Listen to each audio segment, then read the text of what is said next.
There it goes, the dawn of the end of this universe. After a long, excruciating journey, the heroes ended their legacies in the last nation, Clara, the region that sat at the edge of the planet's orbit. A mighty godly power exuded in them unlike anything they felt before. Their overlapping abilities shrouded their true strength, giving the destroyer of this world a chance to stop what they were doing. One hero with long white hair screamed, "Why are you doing this?" Then, as time unfolded, a voice called out from the deep, thick and echoing, "I'm doing what's necessary to save our world." Beyond was a field filled with brown grass and plentiful flora. 14 moons and a blue orb of light gathered, and a veil of stars seeped and bled into the world. Fractured cracks spread out, and a lavender glow expanded quickly. The faint ripples echoed across the landscape, with a creature with jet-black feet and 7 arms extending them to the stars. The field of grass blew and expanded as the sight of 4 cloaked figures gathered at the edge of this realm. The monster stood next to the 4 beings, its gaze adjusted to a dark-haired woman encircling a red sphere. "This isn't how you start saving a world," a high-pitched voice said. "What's the point of destroying several worlds, only for one not to get destroyed? Shouldn't it be the other way around? No, don't stop me. You 3 should know what we all did to the last colony." Suddenly, a glass-like object emerged at the core of the world.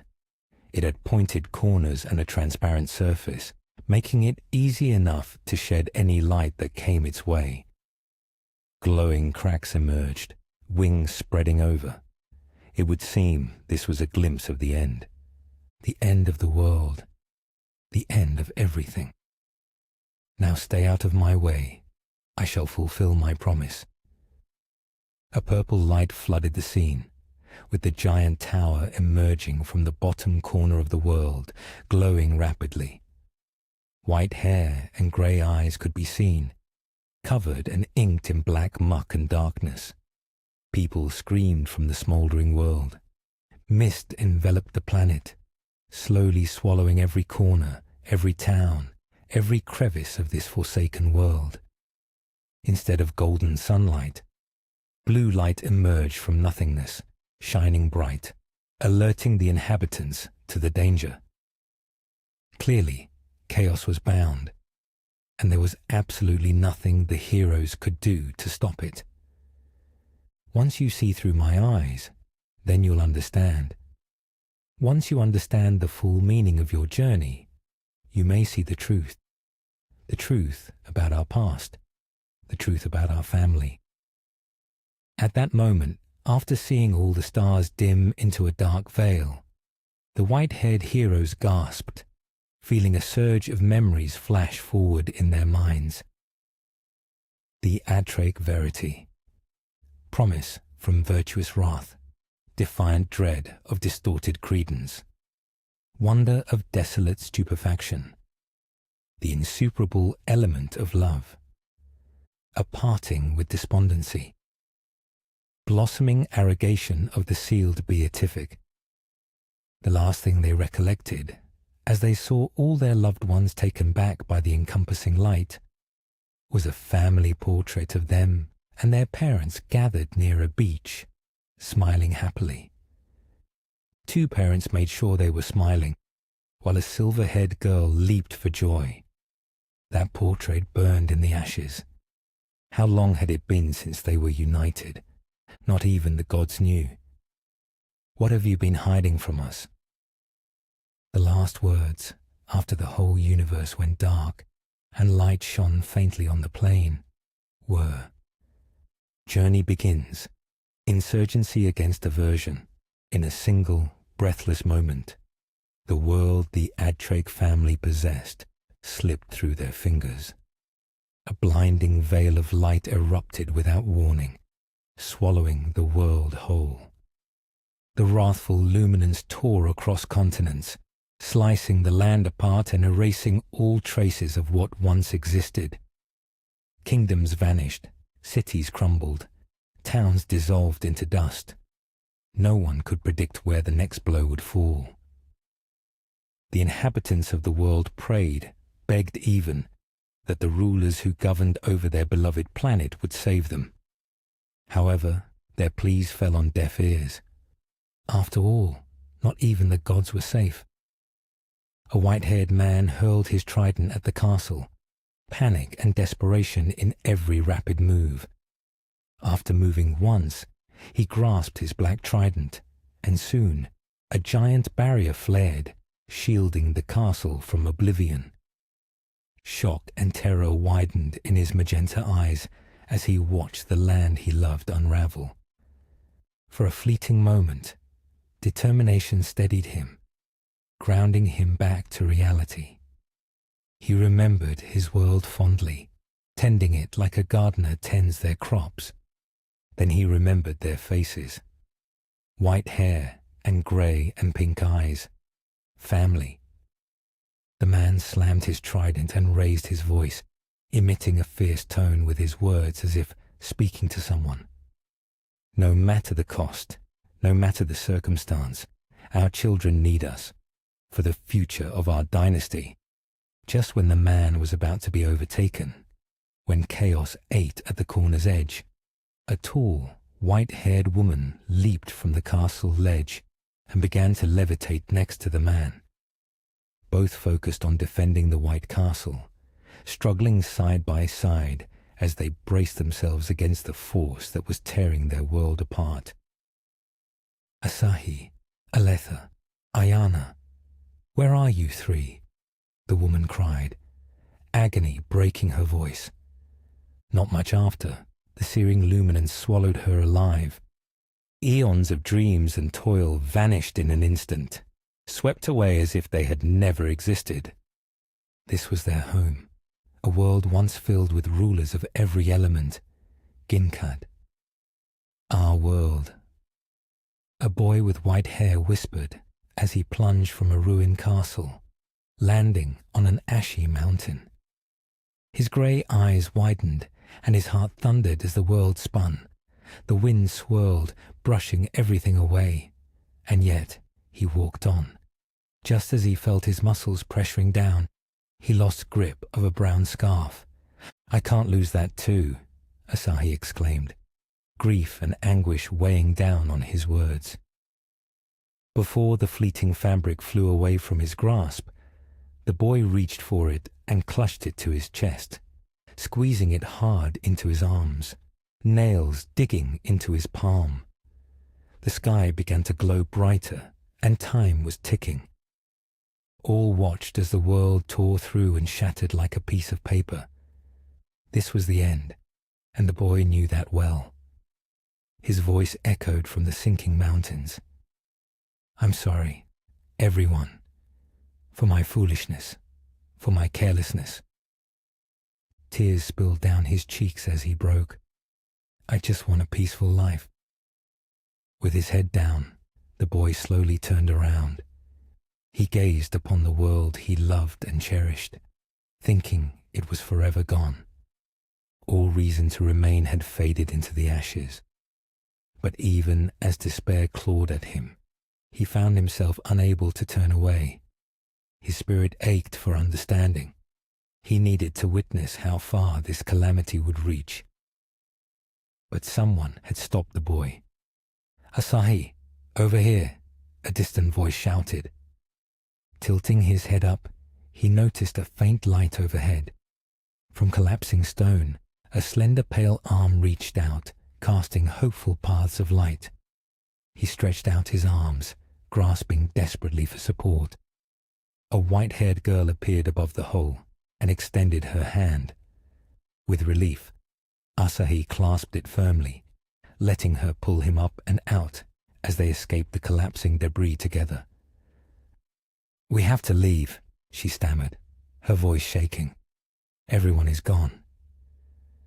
Afterward, the siblings frantically sprinted across the scorching fields, watching as a cluster of meteors pierced through the clouds.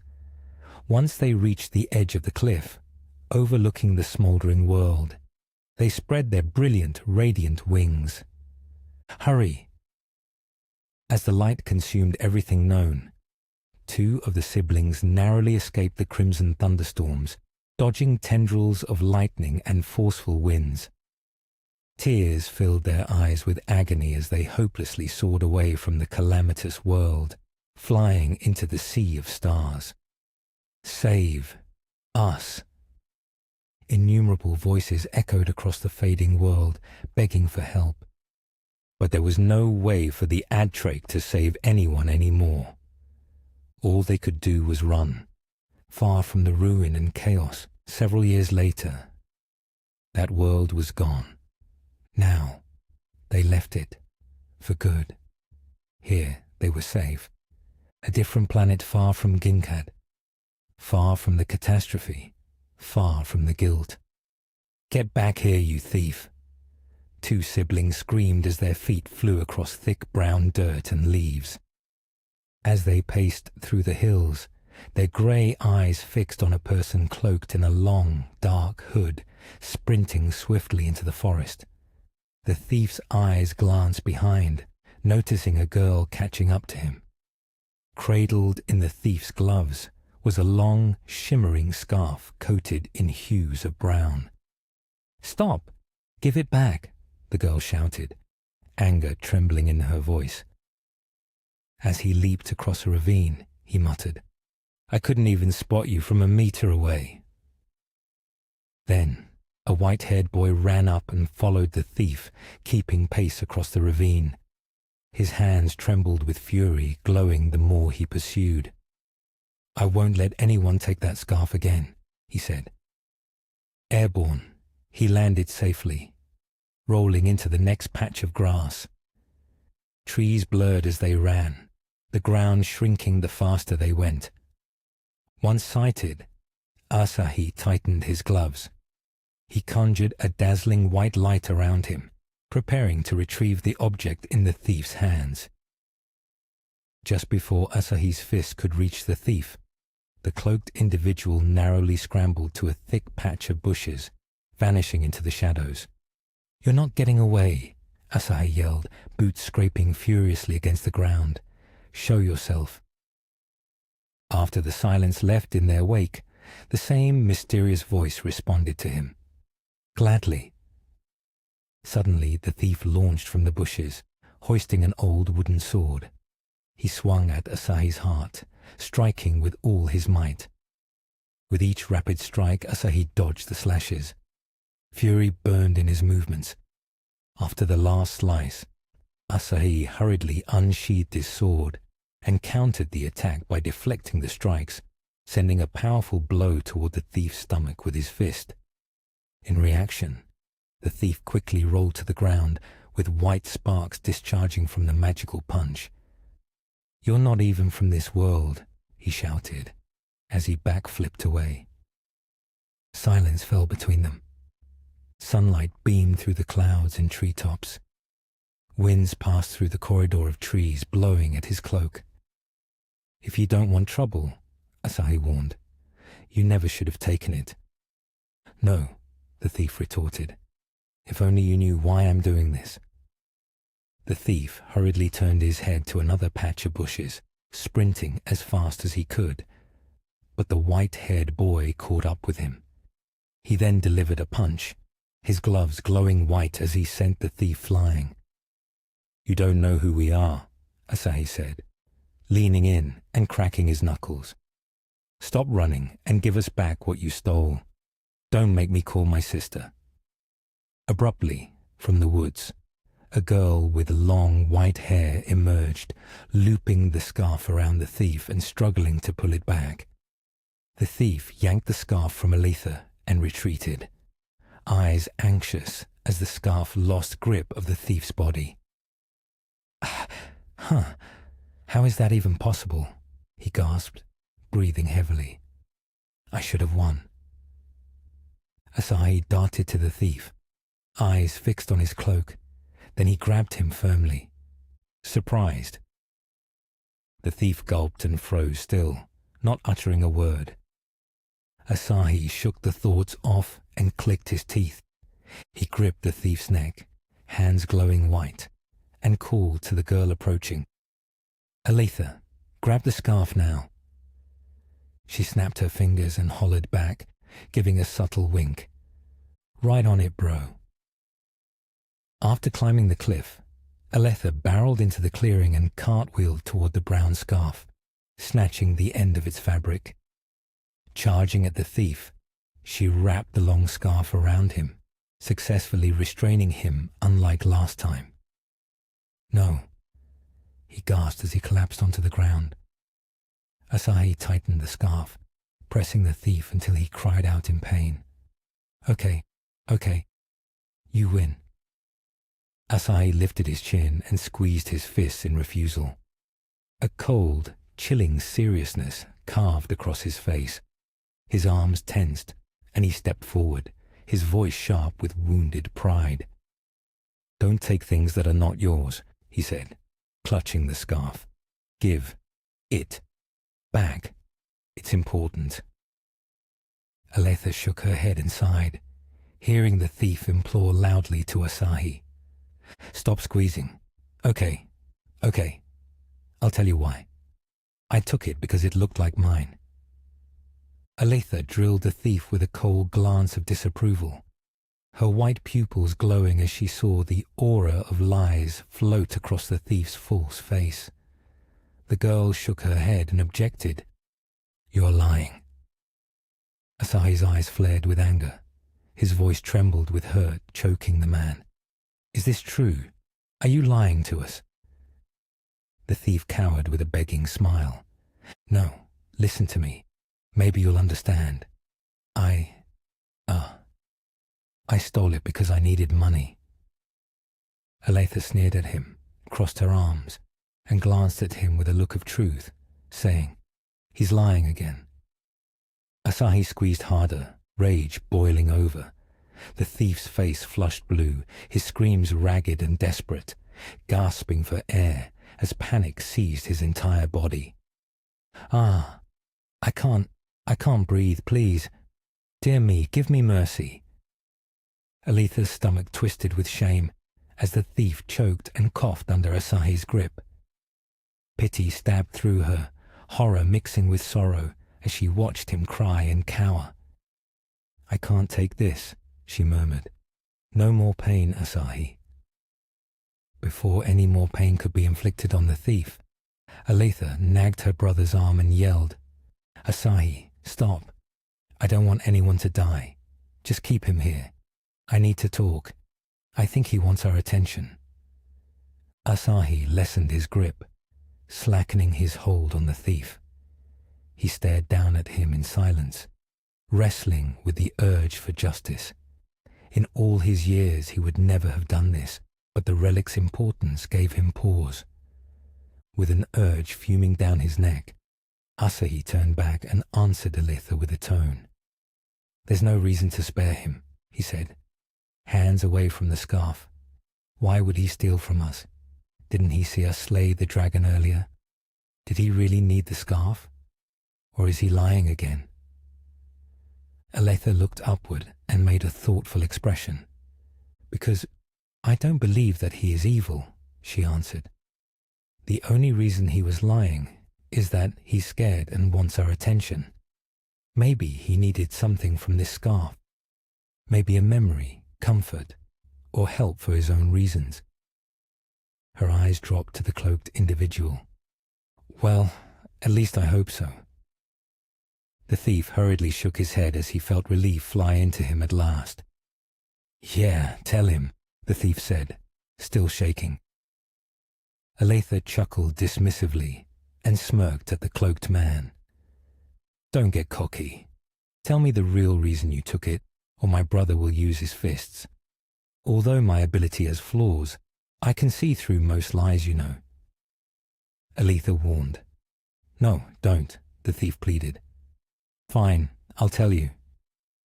Aletha nodded, guiding him to a tree. "Be honest. Don't tell me you just wanted money. You'd get barely 5 coins, Aletha mocked, arms crossed. "If you wanted our attention, You got it." The thief gulped, shook his head, and tried to remain silent with sweat sliding down his pale face. He kept his shadow-veiled eyes on Aletha, clearly weighing whether to trust them with his real motive or try to escape. But before he could think of escaping, Asahi stepped forward. Gunmetal eyes narrowed in warning. "Don't even think about it." The cloaked person hunched his shoulders and swallowed hard, feeling how strong Asahi was. He knew if he tried to fight or run, Asahi would stop him right away. So he did what anyone would do in that situation. Swoop. The thief fled off with the scarf in a hurry, leaving behind a trail of footprints in the dirt. What a coward. He can't even admit the truth. Aletha sighed in disappointment, disbelieving of his actions. Knowing the truth, she bounced to her feet and... "He just can't stop running," Aletha said, fuming. "Let's go after him." After seeing his shadow flee, Aletha and Asahi sprinted toward the thief, flailing their arms. From a ravine to a pond, they passed through the woodland's labyrinth, approaching a clearing in the trees. Beyond was a cliff leading straight to a divot, with golden sunlight shimmering next to a moon. The thief sprinted as fast as he could, coming to a clearing and catching his tracks. "Almost there," he panted. "Just a few more meters." After he finished, he balled his fists, hung his head down and whispered as he stared at the ground slanting over the divot, recollecting escaping the calamity. "Just a few more steps, then we all can go back home, many years ago." Crumbled staircases coiled around the clouds. 5 cloaked beings walked on the stairs, their thick locks of white hair fluctuating with the wind. Castles reached up to the firmament, with pillars congregating with the rulers. "Akeros, Aklis, my king and queen, where did you go?" A troubled voice shrieked. These 5 beings, once rulers of the world, had mostly disappeared after the shockwave that split the world apart. Flames and ruin filled the night-troubled skies, burning and submerging the world in deadly light. On that day, the white-haired woman and the pink-eyed man were nowhere to be found. Then the veil of light, as majestic as it was terrifying, consumed them whole and the world, with 2 siblings leaving it all behind. Present day. And it wasn't until this particular day that the 2 siblings from that family would find out. They were not the only ones who survived. "I'm sorry, Asahi and Aletha, but it's been too long since you 2 were seen in our home world." After the recollections, the cloaked individual clenched his fists and brushed aside the past thoughts, taking in the grand sight before him. Ahead of the young man, mountains stretched, giving way to sweeping grassy plains and bright blue lakes. He sighed and stepped closer to the cliff's edge, and his lavender eyes traced the rim of a vast chasm overflowing with foliage. "This is the place where I wanted them to go. It took years to reach this moment." He closed his eyes, feeling the sweet scent of relief permeate through the air. "It took all my blood, sweat, and tears to track those 2 down." He shut his mouth, and his long black cloak swayed gently in the wind as he strode forward, his boots echoing with each step. The young man glanced over his shoulder as the heavy footsteps behind him grew louder. "After all, this is just another world," he said, giving a light shrug. "I need to let them know there are survivors of that disastrous calamity, and I'm one of them, one of the few." The aura that radiated around the man no longer resembled that of a thief. Instead, it conveyed the manner of a wise and mysterious young man. This transformation was obvious. It came from the eyepiece fastened to his face, paired with his dark hair, and made him conspicuous. He kept his hood up to mislead wanderers.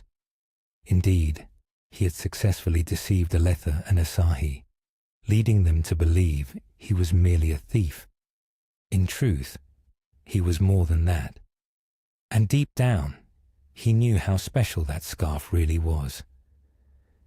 With a pale face, he closed his eyes and whispered, "I know how much those two value this scarf, but it is the only method I can think of to lure the two here." After having said that, the hooded figure turned around and headed toward the vegetation-infested crater. Not long after, Asahi and Aletha approached the cliffside, searching for the man. As they stood on the cliff, Aletha pointed at the other end of the crater and smirked proudly. The thief went over there, just across that crater, through those dense patches of trees. While she hastily sprinted down the divot, Asahi nodded his head and answered, "Okay." After a short intermission, Aletha and Asahi arrived at the opposite side of the crater. There they found the thief standing tall and proud, with his face to the ground, mumbling something under his breath. "I did it. I successfully lured the wanderers." Inwardly celebrating his success, the young man grabbed a knife. Struck with this juncture, Aletha decided to play it nice. "Hey, can you give us that scarf? I won't hurt you."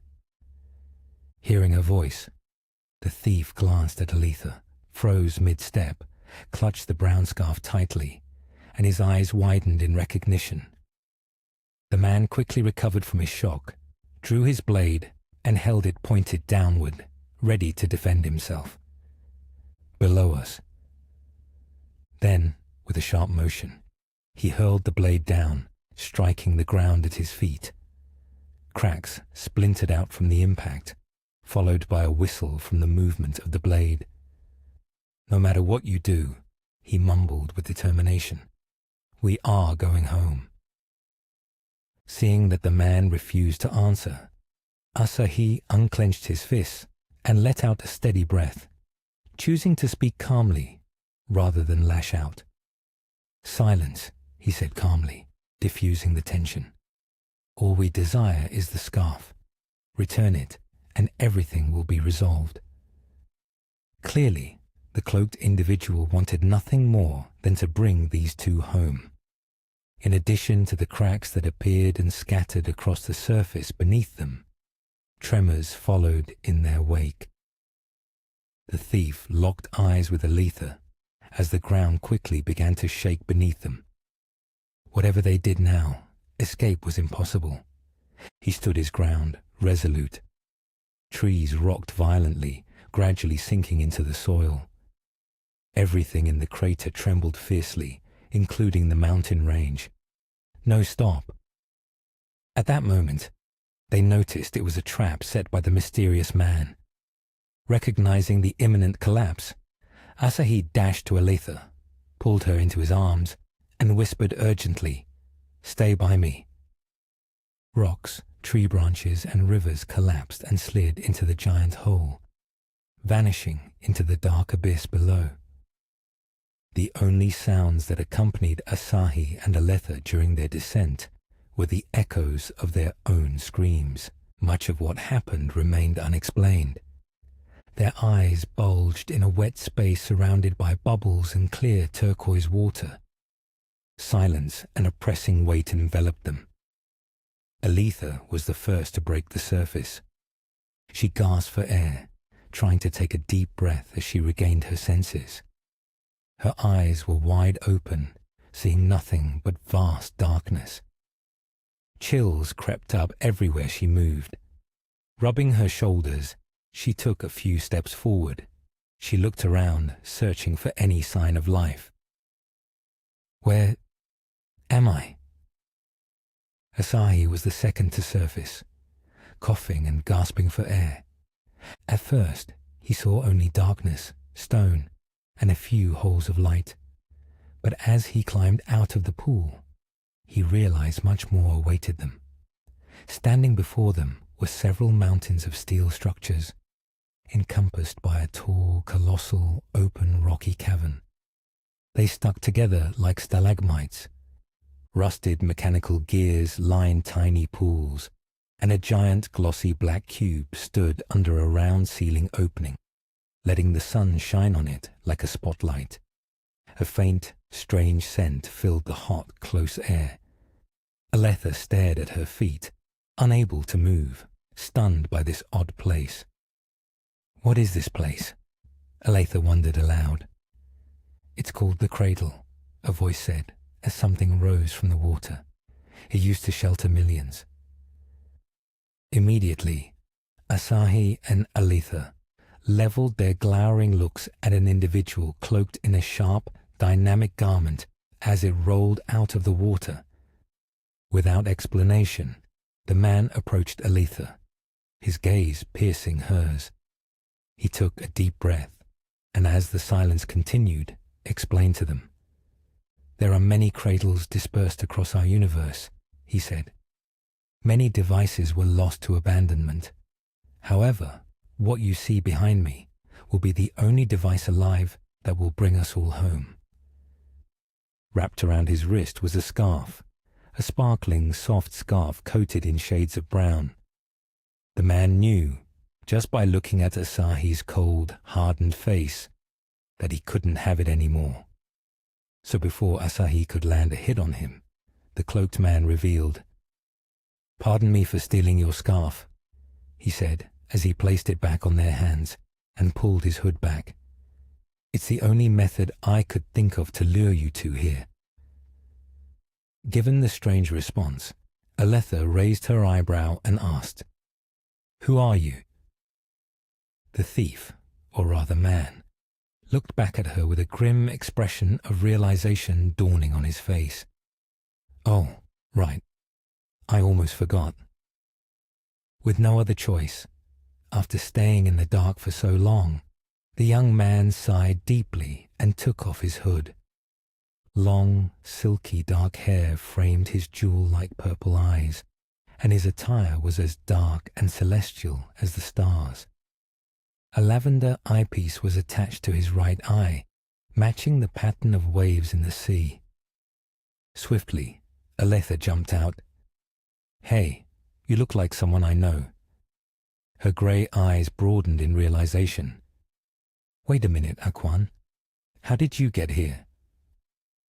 Aquan was a ruler of pretentious and mysterious origin, one of the many who once ruled over Ginkad. Much like the siblings, he too came from their world.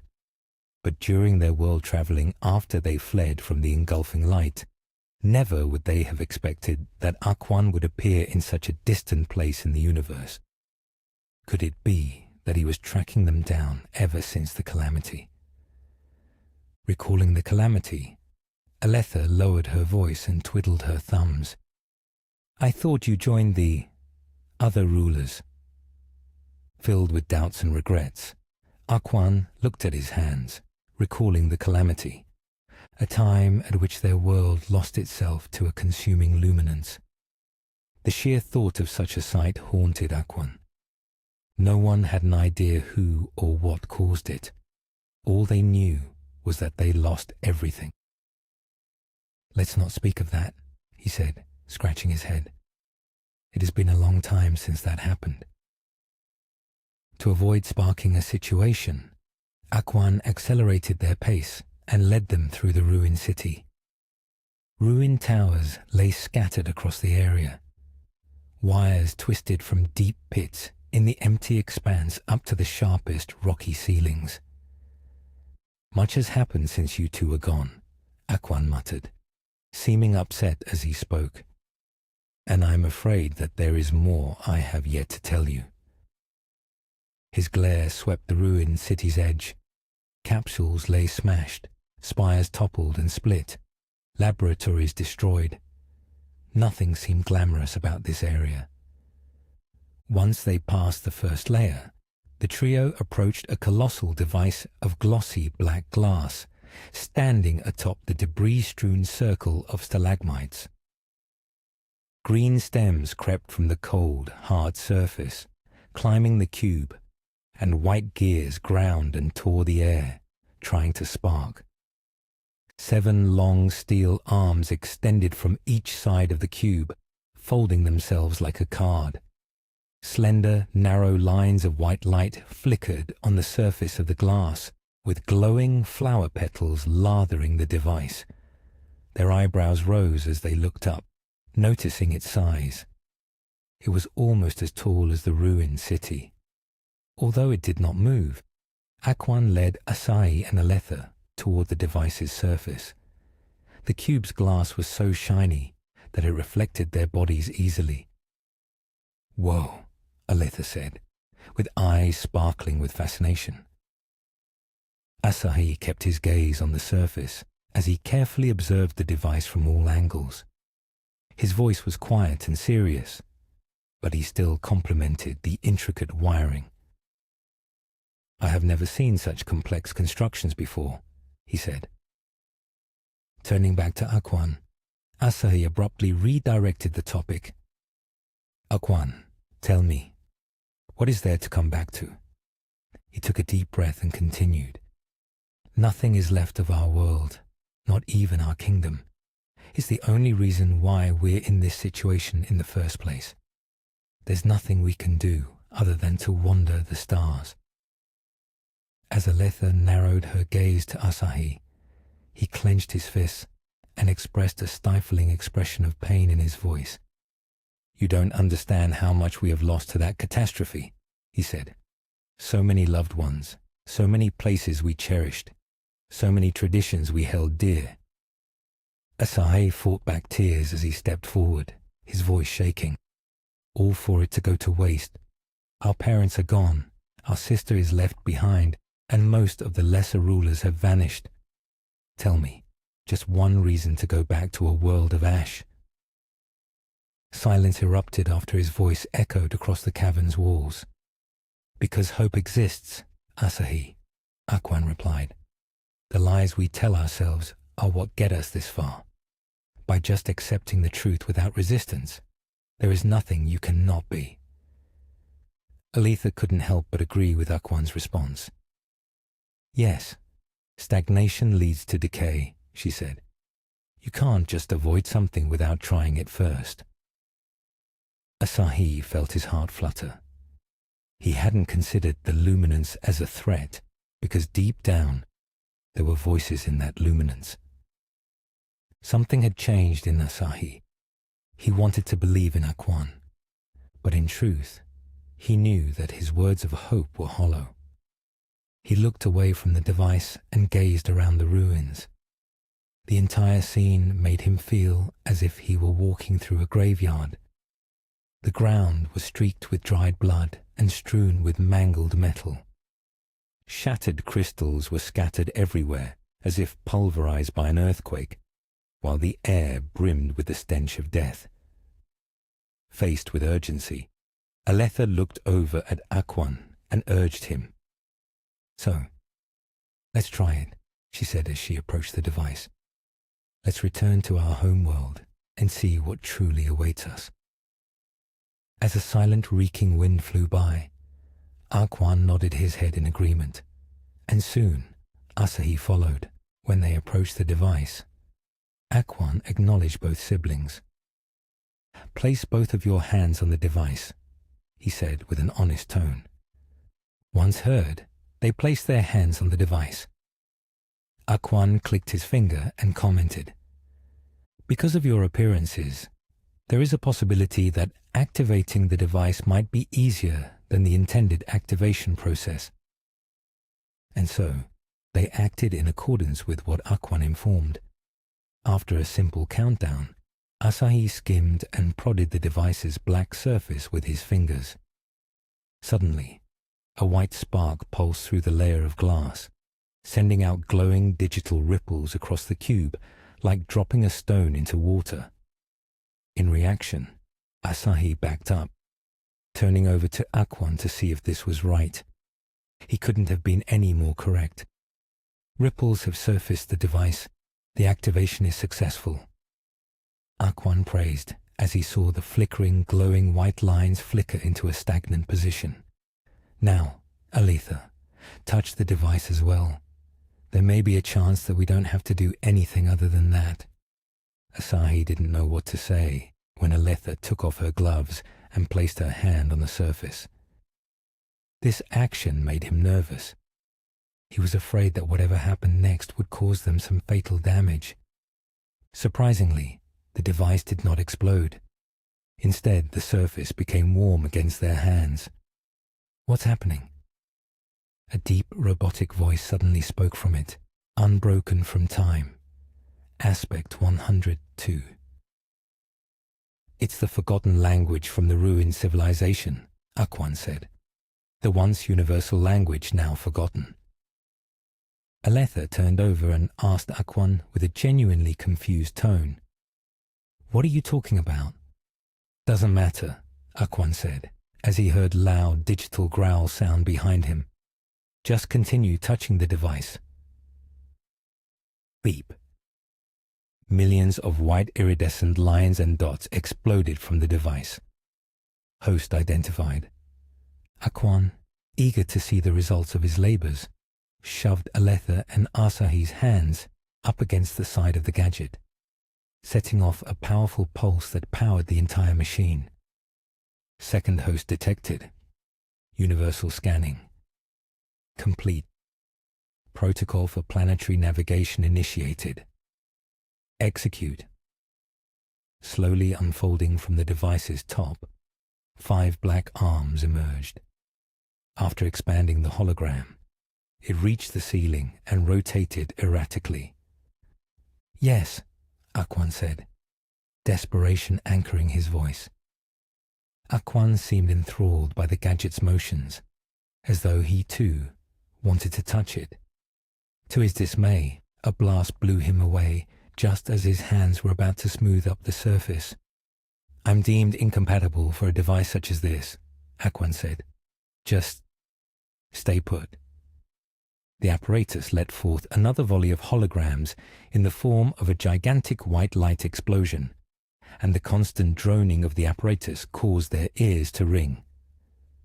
World name, Ginkad. Hosts are rendered with familiar genes. Opening sequence for cosmic teleportation. 10. As the device jiggled and their bodies swung rapidly left and right, the ground beneath them began to shake. 9, 8, 7. A blinding ray illuminated the immense cave. 6, 5. Tension clung as the device's white lights illuminated its 4 corners. 4, 3, 2, 1. Instantly, a deafening sonic boom rocked them and hurled them upward, dazzling their eyes with an encompassing white light. 0.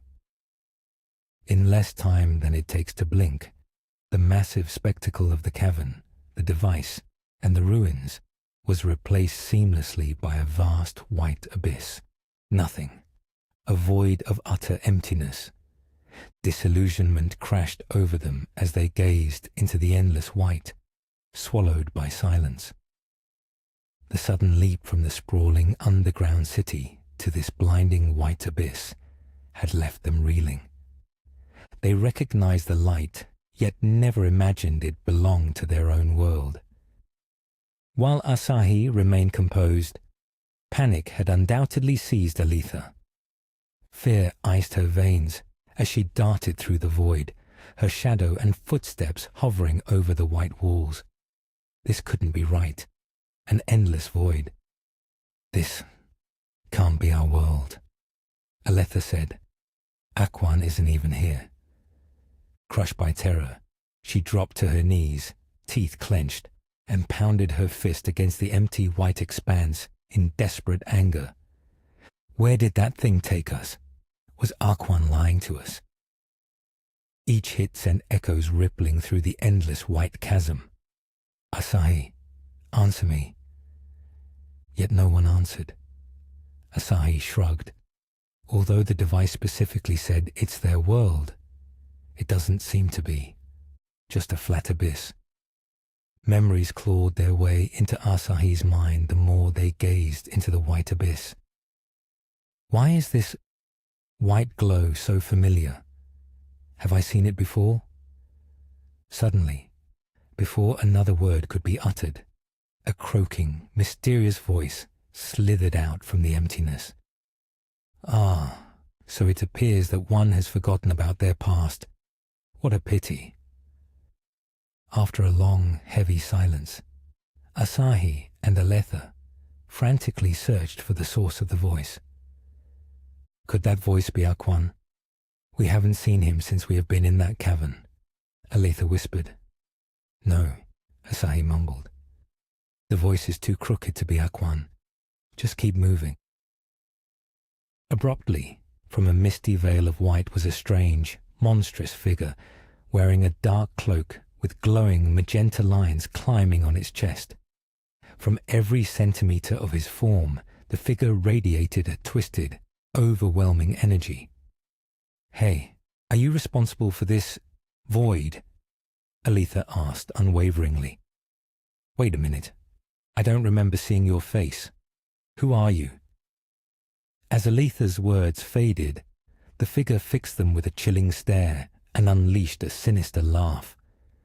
Dark tendrils unfurled from his head, rising like rigid arms. Of course you would say that. While he spoke, he clenched his nasty fists and slid them against his crumpled and disjointed face. I am the ruler of the Forgotten, and you two, those who dare call themselves owners, have abandoned the very world that made you who you were. Aletha drew her lower lip between her teeth and clenched her fists. But we never abandoned the world, she said, not catching her own lie. We had to leave. We had no choice, Asahi said, slowly reaching for his blade. At Asahi's outburst, the ruler of the Forgotten folded his arms and let out a mocking chuckle, his bizarre, stringy legs shifting beneath him. Oh, really? I sense liars. He took another step, morphing his hands. Then, let me clarify something for you. The creature plunged its dark tendrils into the white ground, laughter twisting into a shrill, ear-splitting scream. His 5 limbs fanned out above him, then stabbed into the void. As Asahi and Aletha recoiled, hands flying to their blades, the ruler of the Forgotten revealed his intent. You two did. And to make matters worse, I erased the memories of your family's very existence from everyone in Ginkad. Yes. He took a breath, sharpening his jaw as it stared into the blinding abyss. The ADTRAIC family, the supposed owners of Ginkad, fell onto their knees by a simple light. Go ahead, try to make them remember.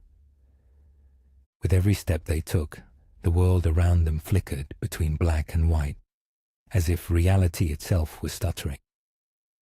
Asahi had doubts, and Aletha could see through his lie. The ruler of the Forgotten had only wanted to scare them. Nonetheless, the revelation crashed over Asahi and Aletha, too immense for their minds to grasp. The ADTRAIC family's existence removed from our world, Asahi pondered aloud. That shouldn't be possible. That's because it's a lie, Aletha retorted.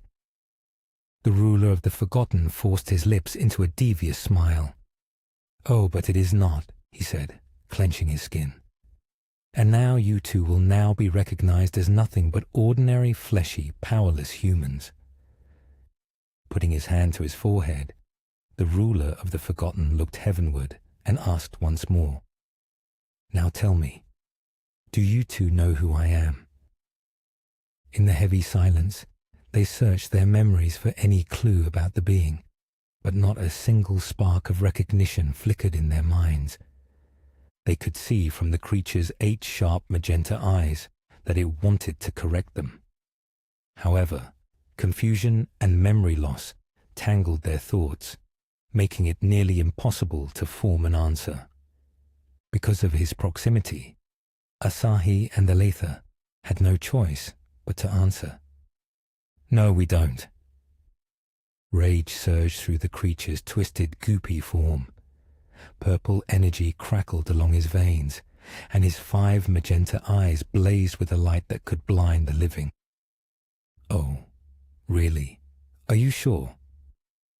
In reaction, Asahi gulped and stepped back from the ruler of the Forgotten. He knew that answering him would only infuriate it further. Yet Aletha, ever impulsive and unafraid, dared to answer the creature. Yes. A hollow laugh burst from the ruler of the Forgotten.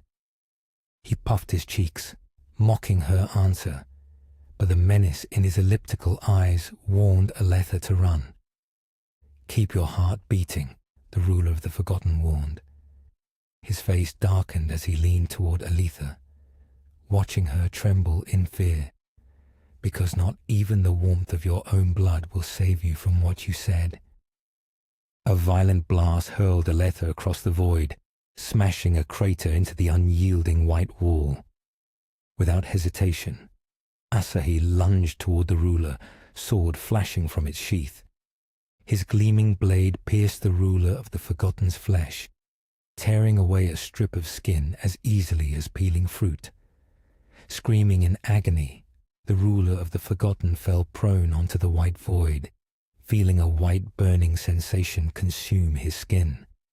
His contorted face skewed up into an expression of absolute wrath as he spoke. "Nothing more a blade can do." Without warning, the creature launched up and mauled straight toward Asahi.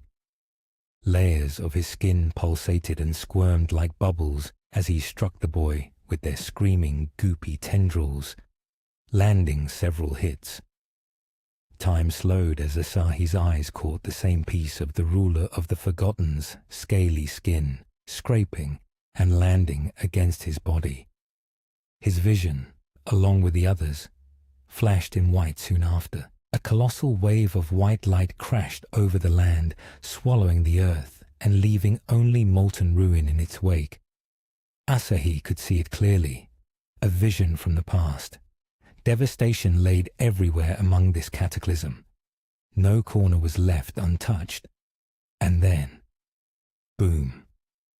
A second, deadlier wave of light surged forth, burying the first and shattering kingdoms into pure, blinding white.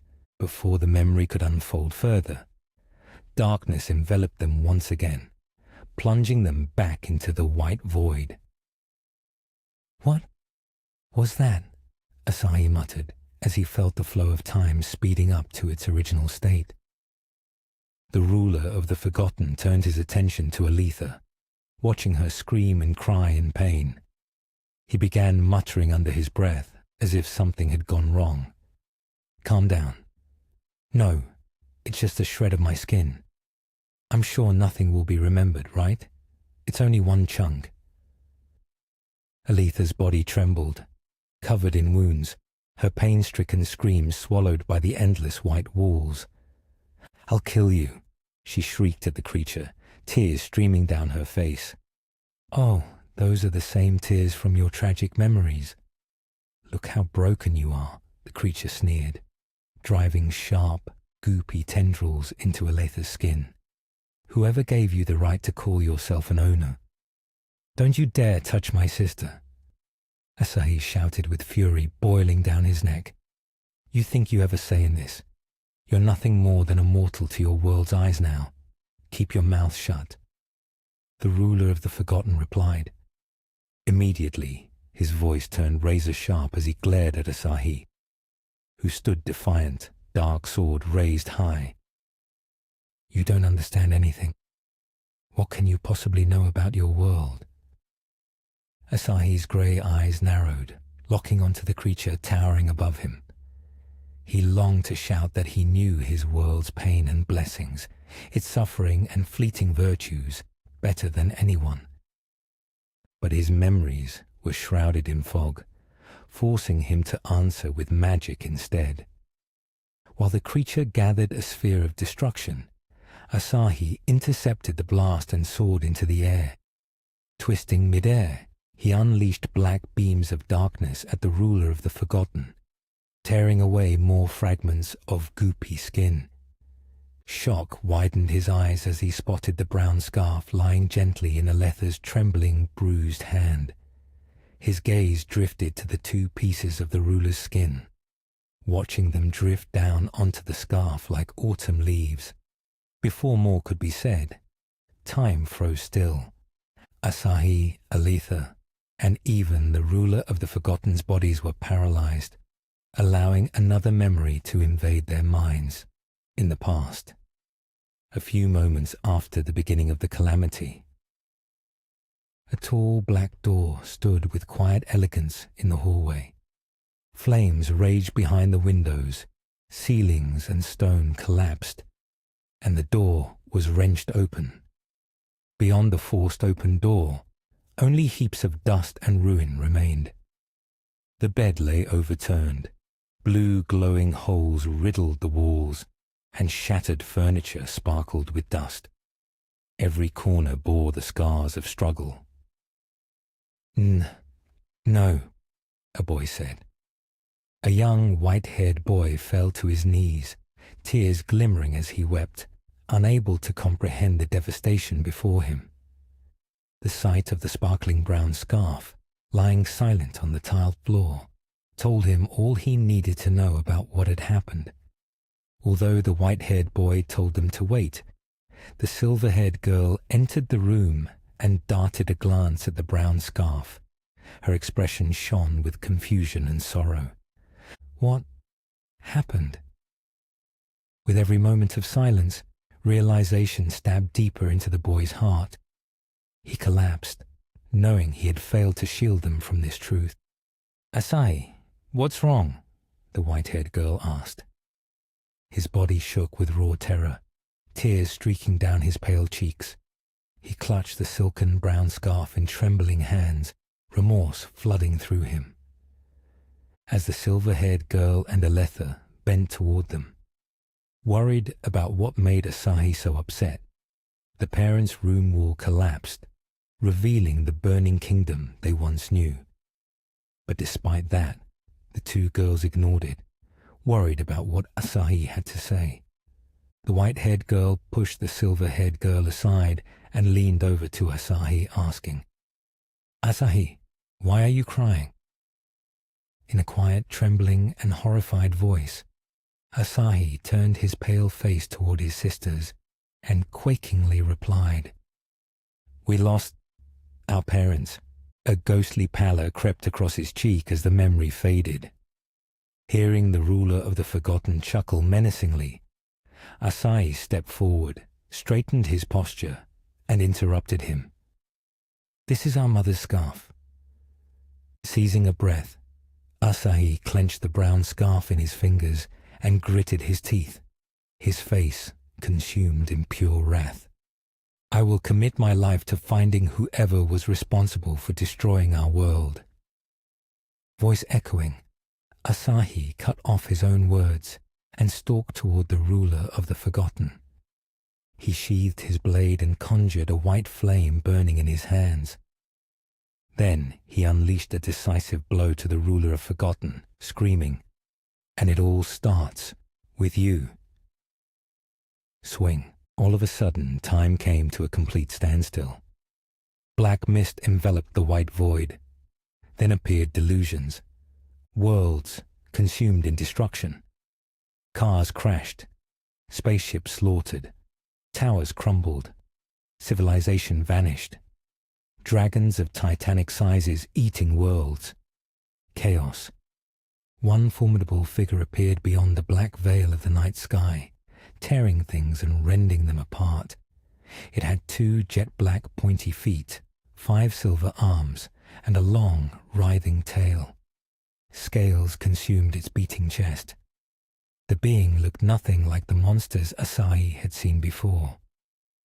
"Who is that creature?" Asahi thought, while he saw Aletha freeze in space. The void flashed and flickered, pushing Asahi, drowning him in visions. Worlds gone, destroyed and reduced to nothing but space dust. When the monster lifted its jagged hand, all stars of the dark veil dimmed. Civilization and worlds crumbled before Asahi's eyes, giving way to glowing runes that eclipsed his vision. World destroyers, Asahi and Aletha, will return to the central planet. World destroyers, central planet, Asahi thought. Suddenly, another vision flashed in his head. Colorful worlds fractured in his hands like blood. Lava and chaos, screams and heartbreak. Just how much of a threat were we? Asahi felt troubled, scratching the back of his head. I can't remember. As if that wasn't enough for him, another ancient text stirred. At the edge of reality, an abomination arises from ash. Disaster ends in tragedy. The world shall fight again. With all these writings, Asahi brushed them aside, and, after careful thought, punched the eldritch creature. But to no avail, the beast moved 7 steps more than his normal hit, leaving behind special runes that deflected the impact. The ADTRAIC VERITY. Asahi hadn't a clue about his own past. Only past memories came in shreds, and even then, it wasn't major. Long before Asahi knew it, another revelation was unveiled. Arising from the central world, Asahi and Aletha will embark on a journey to save the mortal universe. Mortal universe? Asahi felt his whole body being controlled. The creature's grotesque black fingers pointed directly at the words, trying to lay out the sequence of events as clearly as it could. Even after all of that, Asahi tried to swing at the monster again, but dust rushed to his nose. When he picked up his sword, he darted to fight and swing at the impenetrable creature. But the moment the hilt hit, a golden light flooded the space, shielding the creature momentarily. Afterward, the black veil lifted, revealing 8 important floating writings to Asahi. Insurgency against aversion, blossoming arrogation of the sealed beatific, a parting with despondency, the insuperable element of love, wonder of desolate stupefaction, defiant dread of distorted credence, promise from virtuous wrath.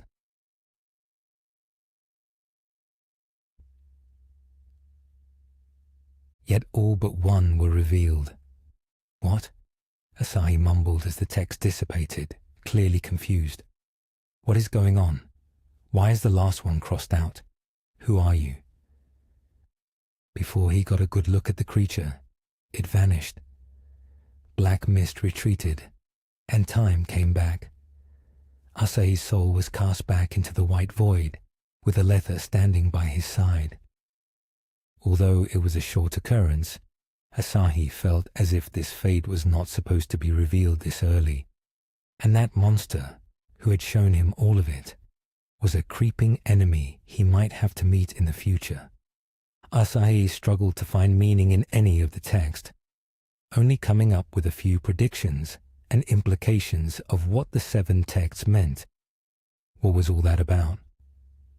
When the black mist faded and all text dissipated quickly, Asahi was thrust right back into battle, fighting the ruler of the Forgotten with a deep feminine voice, uttering in the white abyss.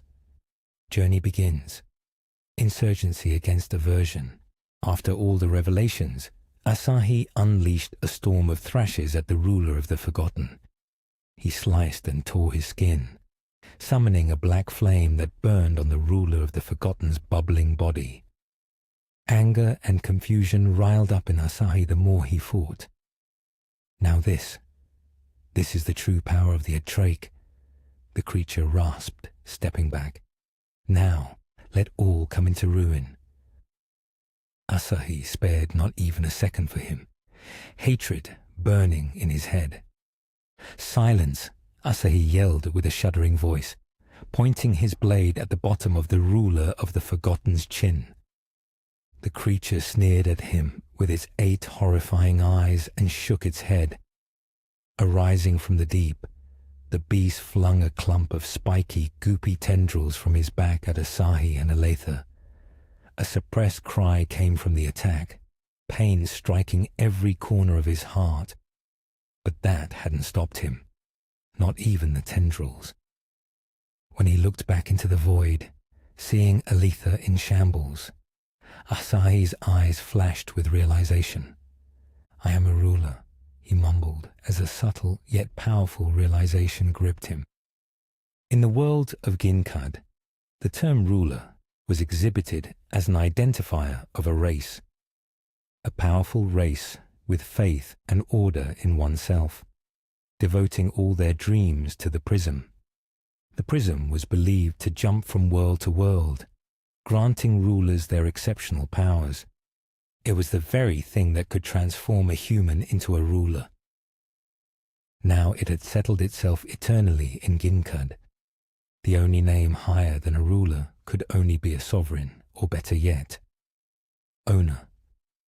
Owners, on the other hand, have their own method of power. However, the names of those who have belonged to the category have long passed. With the exceedingly powerful words he uttered, Asahi flew upward from the ground and opened a barrage of black lines to attack the ruler of the Forgotten. "Oh, is that all you got?" The ruler hollered inside the storm of black strings, striking each one with his tendrils as if they were scissors. A feeling of irritation boiled down to the ice-cold heart of Asahi. Memories of his parents whisked through his mind. He remembered how his father could command the very elements and how his mother wielded illusions that could deceive even the sharpest minds. Asahi knew well that if he were to obtain his parents' powers, he would be unmatched by anyone. And yet, they vanished. Now stuck with zero options, Asahi chose the only thing he could do in this situation. He bolted away from the ruler of the Forgotten and scrambled toward the white-haired girl enveloped by lethal black tendrils. Instantly, he drew out his sharpened sword and lacerated the tendrils, pushing them away like snakes. "Get up," he yelled as he tried to retain his composure. "There's a thief to chase after." Despite the pain stinging her, Aletha forced herself up and grabbed her blade. She nodded at Asahi, her face blank, mumbling as she slowly approached the creature, trembling with her hands. "Yeah, I know. The brat that steals memories." Suddenly, Aletha unleashed a colossal strike with her sword through the ruler of the Forgotten's body, leaving a black line to stain the white void like a canvas. "You will pay for keeping those memories away from us." While the slimy creature was tearing apart pieces of his flesh and scattering them throughout the space, he pushed his feet back up and reorganized his tendrils into a single, linear line. Finally, he employed both of his tongues and licked on the cluster of his sharp tendrils, imbuing it with strength and sturdiness. The act of simply giving his tendrils a single lick was enough for the ruler of the Forgotten to convert them into a blade. Nonetheless, that had not stopped both siblings from attacking them mercilessly without any remorse. Die! Both their swords intertwined with one another, discharging powerful sparks on each collision. They flew across the white expanse and spun their blades around, exchanging furious glares with each strike. From one direction to the next, they soared and clashed their swords against each other's like a magnet, swooping in back and forth until their appearances were nothing but a blur. As their feet skidded back onto the ground, he forced Asahi and Aletha to stumble back using a shockwave. He swiftly raised his tendril-made blade and pushed it through the mist, forming a storm of sparks to spew in between. Hopelessness swallowed Aletha's heart as she saw her blade clash against the creature's. Her heart beat so fast that it paralyzed her. The grip on her blade slowly slipped out of her trembling fingers, forcing her to drop her sword. Huh? Then, in a vicious strike, the creature unleashed a powerful kick, launching Aletha toward Asahi and hitting them. As the smoke cleared, the ruler of the Forgotten shot them disgustingly, illuminating his goopy hand with a flickering pink light. "Eavesdropping on you two has never been this easier," he said as he tore a piece off his bubbling, scaly skin. "It appears you minor nuisances arrived here from a different place. Just face it, your grip on this world is gone." Sharpening his claws, the creature seized tightly on the hilt of his blade, fusing it with the pink luminance. In a series of explosions, the edge emerged from the flames, and without thought, he lunged at Asahi and Aletha at unbelievably swift speeds, striking them both in the chest. "You two should have stayed away from this world," he griped as he saw Asahi and Aletha retreat from the black smoke, preparing to fuse their powers. "If you're so powerful as they say you are, slaughter me, self-proclaimed rulers. Stop being weak and kill me, now." Aletha and Asahi glared at the ruler of the Forgotten, their swords glowing with dark black, ready to pierce through the creature's heart. Then suddenly, there came another roar from beyond the white void. It was an overwhelming amount of power. The ruler of the Forgotten shivered with his eyes wide open as a massive form landed before him. Their swords blazed dark black and were poised to penetrate the creature's heart. Then, suddenly, another roar came from beyond the white emptiness. It was an excessive amount of power concentrated in a single area. The ruler of the Forgotten recoiled in fear as he watched a gigantic shape land in front of him with his eyes wide open. But even so, he queasily approached them and stared them straight with his 8 pricking magenta eyes. "I will destroy you as much as you did to my humble abode in the past," the ruler of the Forgotten said, as he pressed his forehead against both of them. "I will break you. I will steal all your memories. I will steal everything. I will steal every fraction of your family's happiness right before your eyes." As he spoke, he reached out his hand toward Aletha and Asahi, his fingers glowing pink. But before he could touch them, they swiftly slashed their blades down at him, piercing through his body. A thick cloud of black smoke erupted from the wound, and the ruler of the Forgotten screamed in agony. His body writhed, trying to escape the intense pain. A mysterious voice hollered out from the void during the creature's boasts, its presence as tangible as the chill that suddenly filled the air.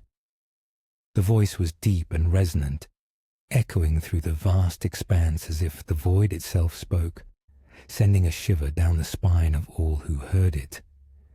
The air seemed to quiver with its authority, and an indescribable mix of dread and awe gripped those who listened, heightening the suspense and drawing them into the unfolding drama. "I won't let you." From afar, a tall, slender figure stood in the center of the white void. His skin was pale and transparent, like glass, and his black, cosmic blue armor fluttered in the wind. The tall and mist-veiled man hoisted his right arm with his palm up. Then he freed a loud, demanding, deep yell that resounded across every wall of the vast white expanse. "None of the soil belongs to either of us." Nothing more of the man was seen other than his piercing dark blue eyes. The woman next to him had extremely bright skin. With the combination of these two powers, you expect the ruler of the Forgotten's defeat. But even so, the towering dark creature resisted. "Ah, yes, angels from an unsightly realm. Powerful as you may all be, will it not affect me? If you dare lay a finger on me, Dark One, I will make sure my presence is known in every corner of Ginkad." "Inferior born," the towering figure said ominously. "Even rulers have flaws." "Ah." And with those words, a massive shadow covered the whole space before them, enveloping it in darkness. Afterward, Asahi and Aletha were consumed in the darkness. Nowhere to look, nowhere to run. The mysterious voice they heard before sounded out from the dark abyss. Both your time had long lasted, but nothing can rule out the actions that you two have enacted. Take my hand and feel the land. You will now be established as wanderers who will command. No one, not even the ruler of the Forgotten, knew who this being was, but the way he spoke delighted and comforted Asahi and Aletha. Despite the comfort, Asahi's heart pounded with a mix of anticipation and fear as visions of what might await them danced at the edges of his consciousness. Aletha felt a flicker of hope ignite within her, battling against the ever-present tide of dread. The wanderers knew that once this darkness ceased, something would wait for them, whether that be the ruler of the Forgotten, that strange woman, or the man before them. As the silence of the void began to drown Asahi and Aletha, the mysterious man with thick locks of dark hair protruding from his cloak whispered to them, "In this state, neither of you can speak nor breathe. No matter what the cost, some of your memories will be lost, but need not worry, for the enemy that seeks you will hurry." Chimes and bells echoed from the void as the mysterious man parted from the wanderers, Asahi and Aletha. Their legs, feet, torso, head, hair, arms, hands, and everything else in their existence slowly disintegrated into shimmering white flower petals as they heard the intense screams of the ruler of the Forgotten echoing away. "No, leave me be. I command you to listen to me." All sank through the void floor toward a more profound, colder darkness. Pink, luminescent strings slowly materialized from the black and wrapped around the petals. Their motion matched a loving, guilty expression, with a familiar feminine voice whispering, "You two are still alive."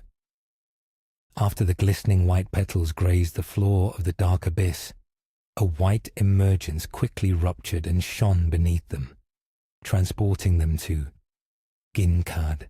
The faint voice from the silver-haired girl echoed in their minds, "You two are still alive." Just as the mist of the white void swelled and dissipated, blue surrounded Asahi's vision and expanded like a balloon, revealing to him a storm of bubbles rising to a rippling watery ceiling. Schools of fish swam around the walls of coral. Beams of sunlight pierced through the blue ceiling, barely skimming over his pale face. Threads of his white hair flew back and forth like the waving kelp beneath him. His lips were closed, hearing muted. He was without doubt underwater. He drifted in a haze of confusion, every memory slipping through his grasp like water.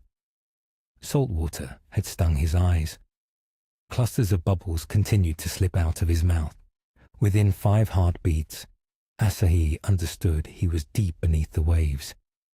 His mind grew numb from the surge of water bursting into his body. The seconds of the clock ticked as the light above him grew denser and denser. Asahi felt his strength ebb away, yet even after 2 endless minutes, the water refused to claim him. He couldn't hear anything. His legs were stiff, and his arms were barely moving. The sea's silence pressed in, heavy and menacing. "Is this my world?" Asahi thought. "No, it can't be. Why am I underwater? Where is Aletha?" Aletha. That name, that realization, made Asahi panic. He kicked his legs and flailed his arms, floating above the sea floor and searching for Aletha.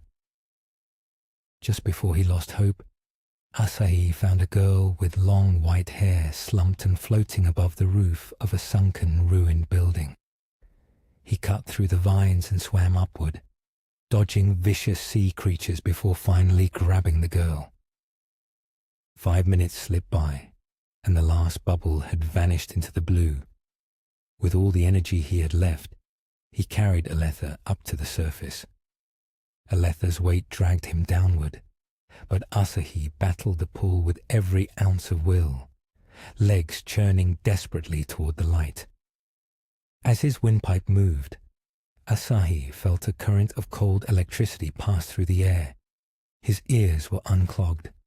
The sounds of the waves, the droplets, the fresh, salty breeze. He could hear again. The waves were merely sleeping, sluggish and slumbering in their liquid robes. Asahi took a deep exhale and clutched Aletha tightly, keeping them afloat. He rubbed Aletha's cheek and saw the tattoo from faint rays glimmering. A relieved smile cracked up from his worried frown. "Thank goodness you're safe," he whispered as he carefully swam forward. "Now, where did that thing take us?" A deep blue melted into a radiant amber, while cloud shadows drifted across the water, drawing back the curtain for morning's arrival. Dawn was only heartbeats away. Asahi turned to the horizon and saw a glistening orange ball of fire rise up from a waterfall of clouds. The warmth of its luxuriant golden rays shone across the expanse of the sea, then to their faces. As his words faded, a towering wall of water surged toward them without warning. It was a colossal wave tinted with cold blue, bubbling up with salt. His heart raced, his palms numbed. Before Asahi glimpsed the distant shoreline, the wave hurled him and Aletha toward land, tossing them like helpless rag dolls from the darkness. Flickers of bright golden sun rays fluttered through his eyelids. His heart thumped rapidly. He felt a breeze pass by, heard birds chirp over the trees, and his nose caught a whiff of a dense, earthy smell. Asahi's mind spun with uncertainty. He had no idea where he had landed. Usually, he would look around and analyze, but because of the strength it took to keep both him and his sister afloat, and the fog that obscured his memories, Asahi decided to slump and rest on the ground like a dog. After a relaxing break, Asahi sat up and rubbed his eyes. He was surprised to feel his strength return so swiftly, as if the earth itself lent him new life. With the fog in his mind being lifted, he could think clearly and do what he had usually done when he awakened to an unfamiliar place. Bushes crowded his right, while a forest of trees stretched to his left. "I don't recall seeing the grasslands being so closed up," Asahi said, as he stared at the birds flying by. "Trees, bushes, and flowers. This is better than what I expected." The image of the destroyed world he had in mind was a vast, endless brown plain with everything in shambles, an empty wasteland robbed of life. But now, seeing it in person, Asahi's views have shifted, driving him to think.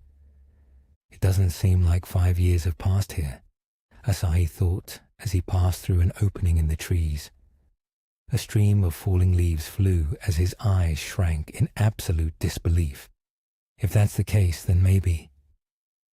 Before he could finish, a sudden gust swept him forward, ushering him into the forest's shadowy passage. Upon waking up in the water, he decided to wander the forest, continuing his search for his sister.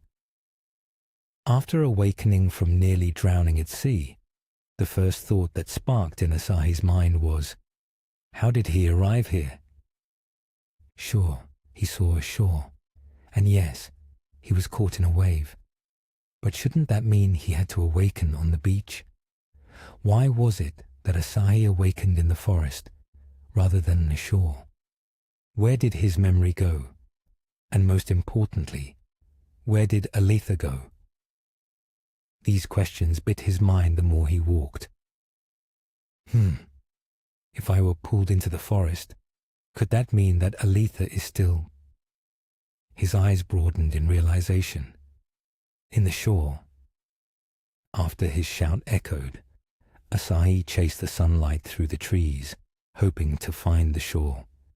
Instead, he stumbled into a gloom-shrouded glade where moss hung thick, grey flowers blanketed the ground, and withered logs lay scattered. Unease prickled at his skin. After he passed halfway, Asahi stopped in his tracks and scratched his head, looking back and forth. He mumbled, "This isn't anywhere close to the shore. Had I stumbled upon the wrong path?" Suddenly, an unearthly roar sounded behind him. "Scree!" A hot pain lashed across his lower back. The sudden attack forced him to trip and stagger to the ground. He looked back and forth, trying to find where the attack came from, and then, "Ah!" Soon, before he knew it, a red streak flew across him, forcing him to the ground. His skin immediately started to swell. Blood rushed to the area, making the pain in him sting like pure alcohol. He rolled around back and forth, crying and screaming, not noticing his human components. What is happening? Why can't I? A third scratch pierced through his right arm. The pain shot up in all three areas like fire. He cringed and rolled on the ground. He hadn't remembered screaming like this since he was young. His eyes darted back and forth among the shadows surrounding him. But just as the blinding light could reveal the enemy, his vision blurred. "Ah, what is this?" he said, as he felt every corner of his body sting. "This sensation is so unbearable. Is this what mortal feel? Make it stop." The agony eclipsed anything he had ever imagined. It was like needles had been dipped in alcohol and jammed through his skin. It was as if invisible knives stabbed him from every direction at once. Asahi hunched down and tried to suppress his cries, feeling his skin bubble and swell up.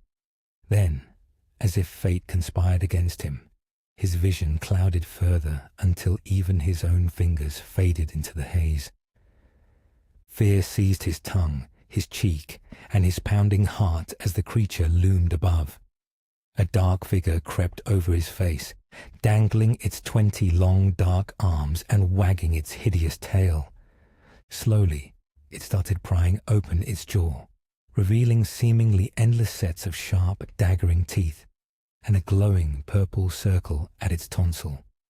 It croaked and gulped, staring at Asahi's face with its two tiny glowing purple eyes. As it raised its claw, lowering its jaw toward his neck, preparing to slaughter the defenseless boy, Asahi lifted his arm and opened his palms, mumbling, "This has to work." Suddenly, a slight white glow emerged above the tip of Asahi's palm. The monster stood still at its feet, tilting its head in confusion and curiosity, as if it were attracted to the light. The idea was to summon a storm of darts to hopefully pierce the monster into oblivion with its sharp, luminescent blades. He had always depended on this attack. When he would be in danger, all it would take to save him was a barrage of sharp, magical white needles. It was the most basic attack he could use, and he had hoped it would work on the monster too. However, something was wrong. Before the light could even form into the shards, it crunched into a tiny pulp, splitting and destroying itself until nothing remained. Pure horror widened Asahi's eyes, freezing him in place. "Huh." He tried to summon the attack again. First, a white ball of light would appear, then split into shards of light, and finally fly toward the target. But instead, all the attack did was crunch into a tiny pulp, splitting and destroying itself like before. This concerned Asahi. Never had he seen his magic perform like this. To keep the creature distracted, Asahi tried to use another attack, a white laser beam. He lifted his left arm, pointed it at the monster, and fabricated a white ball of luminance at the center of his palm. All of his attacks were to be summoned by a white ball, but usually the ball shouldn't be visible. As the sheer speed of the summoning was so quick, that all the ball would look like was nothing but a tiny flash. But because of some error, every attack Asahi used at the moment would just be a tiny white ball before shattering like glass. With no hope of the attack, Asahi resorted to the only option he had. He swung his fist at the creature's jaw and forced it to skid away. He saw the black goop and the monster's teeth fly into the air like pellets before crashing onto the dirt. Hope lifted him upward. The creature reeled back to the tree and crawled up it on all fours, twisting its repugnant head and hissing at Asahi like a snake. Although he managed to swing a fist at the creature, it looked like it was healing already. "Age, huh?" Suddenly, the creature threw its goopy arm through Asahi's chest and opened a massive wound, spewing white dust out of his body. At this point, Asahi couldn't feel anything anymore. His vision darkened. He closed his eyes and trembled. He had thought returning to his world would be the most excellent idea, but instead, it turned into a nightmare. "Asahi." A voice rang through the circle of trees, eclipsing the roars and even Asahi's rough breaths. His eyes broadened in shock. Behind the trees stood a girl. She had long hair down her back, wore black attire, and gave the creature a concerning gaze. From his trembling lips, Asahi muttered with a smile of relief. "Aletha." His agony twisted inside his burning heart. Every blade of grass around him was stained obsidian by the beast's foul ooze.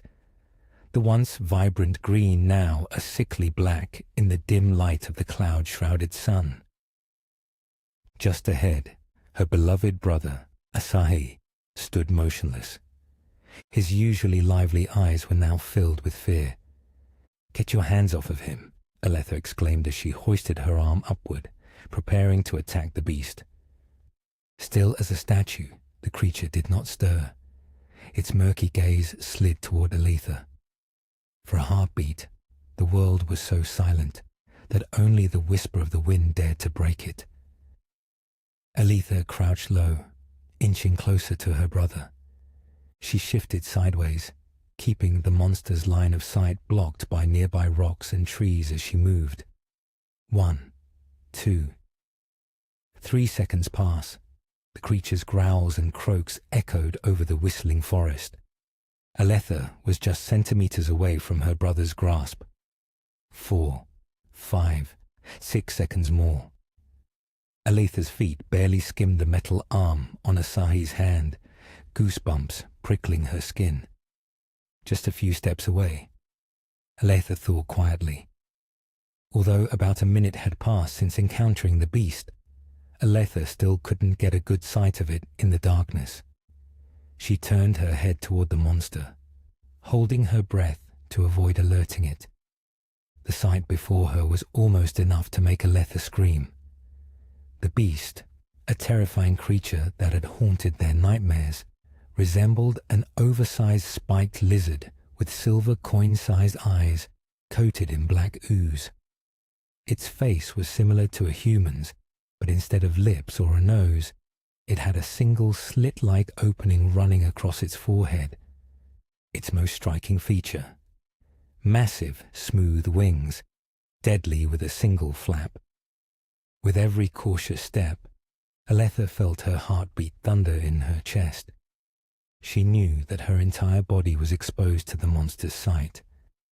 Aletha gently pulled back her hair with one hand, and then carefully grasped her brother's wrist with the other.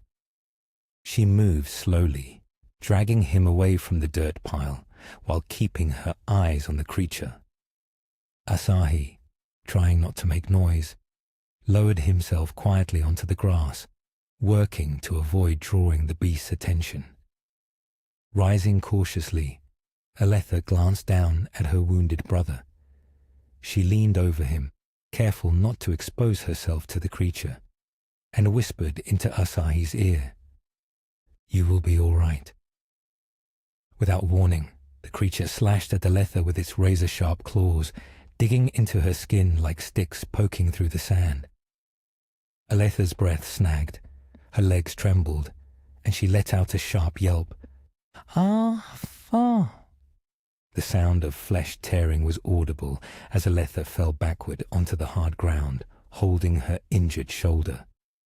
Her vision blanked for an instant after she hit the ground. When she regained sight, the creature soared away in the distance. Terror pinned Aletha, her heart hammering. Instead, she gripped her shoulder and gazed skyward, fighting the urge to scream. Asahi lay motionless, unconscious, breath ragged, and face ghostly pale. Blood streamed from his head wound, making it ghastlier. "Asahi," she screamed, tears streaming down her cheeks. "Don't die on me." Her voice cracked with fear and desperation, echoing through the silent forest. She shook violently, unable to stop the tremors that racked her body. Dizziness clouded her mind. Aletha stared at the earth, numb. Why? What did we do to deserve this? Does the world hate us now? Aletha sobbed. "I just want a peaceful life." Her voice faded, echoing among the trees. But then, just before she thought she was safe, the winged creature flew down and tried to strike Aletha, swooping down and digging its sharp wings through the dirt. Luckily enough, Aletha hurriedly rolled out of the way. She dodged each strike, furious about the creature's decision. Aletha paused with a bold, confident stance, surprising the beast. Taking advantage of its hesitation, she darted away, slipping through the bushes toward a secluded spot, leaving the monster behind. However, her plan didn't last for very long. While Aletha ran away, the monster finally found its target. She heard its approach before she saw it. The beast lunged forward, snarling, aiming its claw-like hands at Aletha. "It's coming right for me. I'm going to die." Aletha thought desperately. Despite her best efforts, she couldn't move. All she could do was stare at the beast that loomed over her, ready to attack. No, anyone but my brother. She blinked in disbelief, finding herself several meters away in a new, unfamiliar area. The sudden change left her disoriented and unsure of what was happening. Huh? Her heart palpitated, and silence entered around her. Even with the sudden calmness, her breath grew cold as she realized her brother was in danger. Dreadful visions of what might befall her brother clawed at Aletha's mind, leaving her more anxious than ever. She hurriedly ran through the bushes, searching desperately for Asahi, but couldn't find him. The sense of dread and urgency in her search was palpable. Overwhelmed by horror and stress, Aletha screamed into the endless forest. "Where am I?" Yet only the wind answered her. When she looked at her pale hands, she was reminded of the times she used her blade, of battles both lost and won. A thick, glittering, long blade coated in the colors of black and white, with pale dots shimmering across its sleek and sharp surface, a pattern that matched her attire. She remembered delivering blows with this powerful weapon, to slay even the largest of enemies with just one strike. The blade was perfect.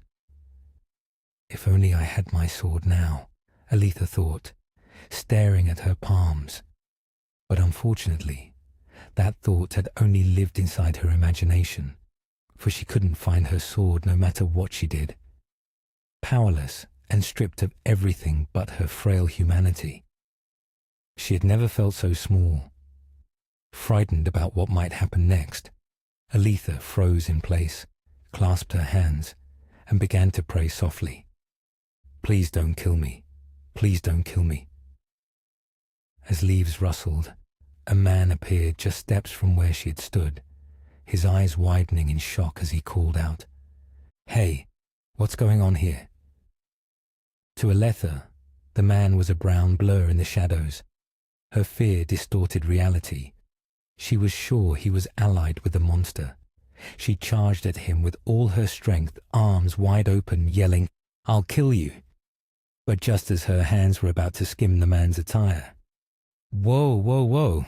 I'm not the enemy here," the man called out to her as he held up his hands in defense. The intensity of the situation immediately died down as the mellow rays of the sun shone on them. Aletha, faced with a stranger, hesitated, but then stopped attacking. She listened as he spoke. "If you don't want my help, then so be it. This will be the only time I'm doing an act of kindness, so please don't disregard it." A silence formed between them. Aletha had indeed been trying to attack the man, but it was only after hearing what he said that she stopped herself, and when she saw his face, a human. At first glance, this man looked like a regular person. Not just any person, but someone who could pass for a commoner or even a peasant. His long brown hair, deep golden eyes, and a neat beard gave him a familiar look. He wore loose black clothing, a belt holding a sword and knife. Plain, simple, unremarkable. There was something odd about his appearance, though. For some reason he seemed familiar. Perhaps it was his looks, or maybe it was how he carried himself, or perhaps both. Regardless, Aletha ignored him and started swinging at him in full force despite the warning. "Why are you here?" Her weak and thin arms flew around the man. They moved like the wings of a hummingbird. Yet after each strike, the man quickly deflected each hit with his bare hand. In fact, it didn't take much effort for him to block her attacks. As Aletha's panicked swings began to die down, Bridge stood in a straight posture and smiled confidently, taunting her. "Heh, is that all you got?" The man stood unmarked, not a scuff or wrinkle. Aletha's heart pounded. Her attacks left no trace. After the man brushed the dirt off his attire, he shook his head and sighed, asking her, "Do you want me to help you or not?" When Aletha realized that the man wasn't going to hit her, she immediately lowered her guard. Staring at him, mouth agape, she tensed up and quickened her pace, then screamed, "You attacked me." Her blunt reaction didn't faze Bridge at all. He just pushed that silly act aside and shrugged his shoulders, answering Aletha casually. "My name is Breach. I attacked you out of self-defense. Look, I'm trying to help you here." Immediately after, Aletha responded with a rude, offended tone. "Well then, Bridge, how about you don't scare me like that again?" Her body was still tense, afraid to look at Bridge again, knowing that she was weak. The best thing she could do was stay quiet. As she heard the monster's menacing growls resound over the forest, her eyes trembled, she took deep breaths, and she clenched her fists, mumbling with a desperate tone, "Please, just help me." The only thought that came to her mind at this very moment was that there was no other choice but to trust this man right now. After all, she thought, if she tried attacking him again, he would surely win against her. As silence stretched and Asahi's time dwindled, Breach offered Aletha his hand and hauled her up. "Finally, follow me." He then turned his head toward the patch of greenery where the monster was and mumbled upon seeing Asahi's body lying against the dirt. "That beast." Aletha heaved at the sight of Asahi's torn body. Before she could move, Bridge seized her arm and pulled her behind a thicket. They hid in the dark, dense foliage. "I'll protect you," said Bridge. As Aletha held tightly onto Bridge's sleeve, they watched from afar as the creature approached the dead body. "Don't worry, I have this under control," whispered Bridge, patting Aletha's shoulder. "Your brother will be fine." Aletha's heart stopped in horror and shock. "What do you mean? How?" She couldn't finish her words. She was beyond terrified seeing her brother, the most potent being she knew, scattered in chunks of dust and flesh. It made her sick to her stomach. This can't be real. This can't be real. This can't be real. Aletha kept repeating the phrase until her voice gave out, and so Brig decided to comfort Aletha, who was losing hope. It's all right. Everything will be okay. I promise. A gentle smile graced Aletha's lips. Okay. She nodded, gradually feeling a sense of security. Thank you. Aletha placed her hand on her chest and took a deep breath. I don't even know who you are, and yet it feels as if you are my friend already, she said, looking into the dirt. How will you help? Your magic, your sword. Oh, it's not me who will save you, Brig said, with a prideful smile, but someone else. Before anything could be said, his entire existence vanished into light particles. Time seemed suspended. Moments passed in silence. It seemed like hours had passed since Bridge disappeared into thin air. In actuality, it had been only 5 minutes. Bridge's absence stretched on, each minute feeding Aletha's restlessness and worry. Doubt gnawed at her as she waited, nerves fraying with every passing second. Without warning, the scene changed again. Aletha was back where the creature was, defenseless and afraid. Suddenly, she felt a slimy grip on her ankle. The monster hurled Aletha into the air and slammed her into the ground, gnawing and tearing at her. Weak. That word streamed into both their minds. Aletha gritted her teeth, and despite being in pain, she whipped a branch at the creature and screamed. Stop, she said as she shuddered. Where in the world is Brish? Before she could even wield it, the twig shattered into pieces. All the attack did was anger the beast even more. Heavy pressure forced both of them to the dirt. The creature drooled and scraped its legs over its back. That same word burst in them as they felt their life spill out. Weak, weak, weak. Birds chirped, the winds whistled, and insects hummed. Even in this circumstance, the world wasn't focused on Asahi and Aletha, as if their lives were worthless. Disbelief overtook both of them. Was this what it came to? To be defeated by a battle with the unknown, to awake to what could be their world, lose their powers that made them rulers in the first place, torn and shredded by a monster. Unleash. Suddenly, a massive canister of enchanted soil flew in the air, followed by a lavender beam of light that struck the monster straight in the face, launching and shriveling its first layer of goopy skin into oblivion. The beast let out a painful shriek. It unleashed its 2 tongues but shrieked even louder as the purple light continued to burn it, bringing it to fall onto its stomach. A second later, another canister flew. A purple ray shot through its torso, finishing and reducing the creature into nothing but ash.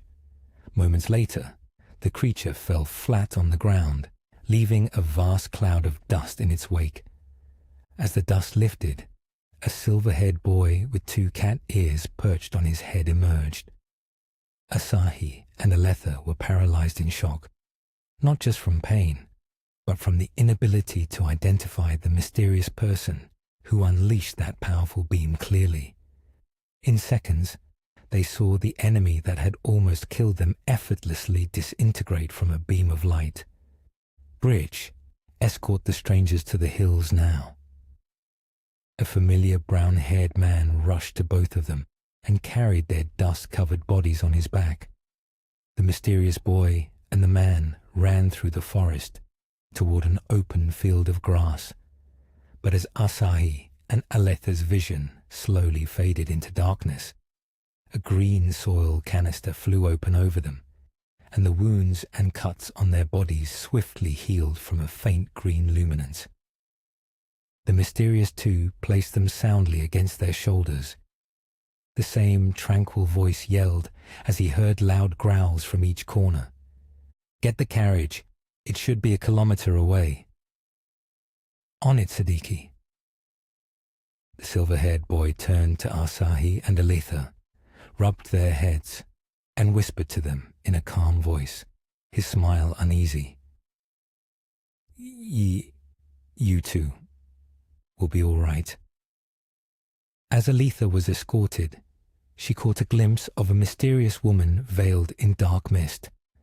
Her magenta eyes shocked Aletha, sending a shiver down her spine, as if the woman had reached into her soul.